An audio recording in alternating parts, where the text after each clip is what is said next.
आणि आता महत्त्वाच्या बातम्या आपण पाहूया। पंतप्रधान मोदींच्या फ्रान्स दौऱ्याचा आज दुसरा दिवस। पॅरिसमध्ये झालेल्या एआय समितीला मोदींची उपस्थिती। एआय बद्दल उदाहरण देत मोदींकडून शिखर परिषदेला सुरुवात। एआय आपली अर्थव्यवस्था, सुरक्षा आणि अगदी आपल्या समाजाला सुद्धा आकार देत आहे। या शतकामध्ये एआय मानवतेसाठी कोड लिहित आहे। पंतप्रधान मोदींची प्रतिक्रिया।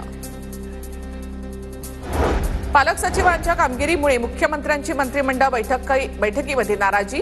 प्रत्येक जिल्ह्यामध्ये पालकमंत्र्यांसोबत पालक सचिवांची नेमणूक। पालक सचिव आपापल्या जिल्ह्यामध्ये गेले नसल्यामुळे मुख्यमंत्री नाराज।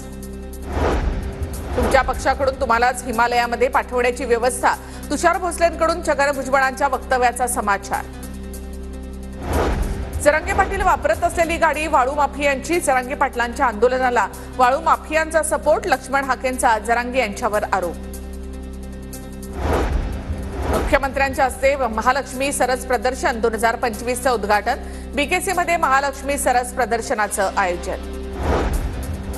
छगन भुजबळांना मंत्रिमंडळामध्ये घेतलं पाहिजे। सरकारमध्ये अनेक मंत्री ओबीसी आहेत, तरी ओबीसींबाबत कॅबिनेटमध्ये एकही निर्णय होत नाही। प्रकाश शेंडके यांची मागणी।